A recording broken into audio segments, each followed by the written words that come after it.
First time chatting with Quinn Wallis here on the YouTube page. Young man just graduated high school. He's 18 years old. If you've heard of the P-Tech program at Oswego, then you know what he just went through. It is not easy. So this young man is going to be fine in the game of life here when things get going.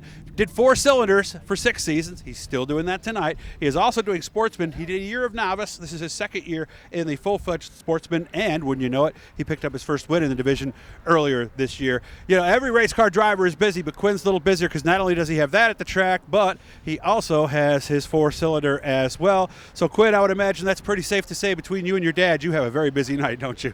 Yeah, definitely. We're never stop moving and just always going here.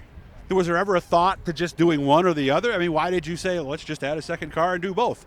2 years ago, we wanted to run both just to get our feet wet in the full-on Sportsman class and run the 4-cylinder, hoping to go after the championship. And we just had some issues that year with motor problems and chasing cars, and couldn't really make a run at the championship. So this year we had all of our cars ready to go because of COVID. So we figured both of them were ready. We'll go another year with both. It shouldn't be too much work with the one. Should be all good to go. So okay. Have we had that night yet where we have problems with both cars?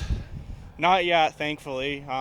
We've had our issues with both on their own individual nights, but haven't came on the same night yet. Okay. I'm going to show everybody the 4-cylinder because I want to talk about that for just a second. Tell me about the car. First of all, what is it? It's a DA Integra, so it's between a 1991 and a 1993. We cut the roof off of it and had to raise it up for me. You're tall, right? Taller. You're 6'3"? Yeah, 6'3". Okay. So I had to cut the roof off and raise the cage on that for me. I thought it looked a little different now that you mention it. And now that you say that, I can see that. Yeah. Then, front wheel or rear wheel then? Front wheel drive. So how do you go from that to a rear wheel drive Sportsman? That's got to be confusing because it's two totally different driving styles. Yeah, it's definitely really complicated. And towards the beginning of the season, I struggled a little bit with I get in one car or the other, and it would take me 4 or 5 laps to get fired. I think I'm to the point now where I know where I got to be. I know what marks I have to hit with my cars, and I can hit it like a switch as soon as we go. And overall, it's going to make me a better driver in the long run. Are we eventually going to have to concentrate on one or the other? Yeah, they say you can't serve 2 masters. You've heard people say that, right? Yeah, definitely the long-term goal is the Sportsman here. You know, we're just kind of playing with that one for fun. Like I said, we had it all ready for this year, so might as well take it out and use it while we can. And I think probably next year we'll go full-on Sportsman and only run that one. Mm-hmm. But for right now, we'll keep running both and having fun with it. Of course, I ran the division back in 2011. The measuring stick in this division is Chuck Pavalczyk, and when you can pass Chuck Pavalczyk, you've done something. Is that still the case? Yeah, for sure. He's been good this year. Been right on his marks. We've beat him once and been second to him pretty much every other week. Okay. So he's still right there, running strong. Mm-hmm. As a kid, was he the guy you kept saying, all right, I got to pass him, and then I know I'm somebody in this class? Yeah, definitely, for sure. You know, he's always ran up front here, and he knows this place like the back of his hand. Mm-hmm.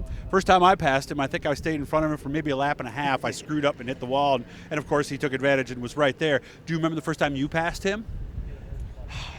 Not really. Okay. I think when I was racing with him, there was a lot of other guys too, like Chris Banofsky and Ray Beckler, all those guys all battling it out. So there was definitely a lot of competition. Okay. How we doing in the Sportsman? Obviously, you had to feel great to get a win.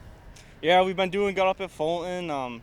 Brewerton, we've been struggling a little bit, just DNFs here and there, and just it's been tough this year with it, being out with our old car, a little bit older stuff, but we got the new car here tonight and hoping to make some big gains with it. New, like first time out new? Yep, first time out tonight with it. So new to you or brand new? Brand new. Wow. Is it the same as before, or do we have to throw out all our notes? Pretty much throw out all of our notes and starting fresh, but okay. Luckily the guys over at Bicknell know their stuff, and they've been able to help me and get it going, and took it down to test this week at Paradise, and it was right on the money, it felt like. So beautiful. I'm not too worried about it tonight. I think we should be good. And that little quarter mile at Paradise, a lot of people do just what you do. In case you guys missed it, they are still doing practices on Wednesday night. $15? Yep, $15. And what'd you get, 3 sessions? 4 sessions. Even better. I mean, you can't go wrong, right, for the price, right? Yeah. And other guys have told me, too, that whether it's a sprint, a mod, a Sportsman, or a 4-cylinder like you got right there, that track is small enough and challenging enough where you will learn something. Mm-hmm. Yeah, and it's pretty close to Brewerton, believe it or not, with gearing-wise and stagger-wise and setup. I can take this car right here, this competitive at Brewerton, and I can leave it the way it is and go to Paradise and be competitive with it. Mm-hmm. Not change gearing or anything. What's planned rest of the year? Stay here, Fulton too, or might we travel eventually someplace? for regular season, stay here in Fulton, and then maybe towards the end of the year, travel out to some bigger shows, Outlaw Speedway and that stuff. But right now, just keep racing every chance we can get.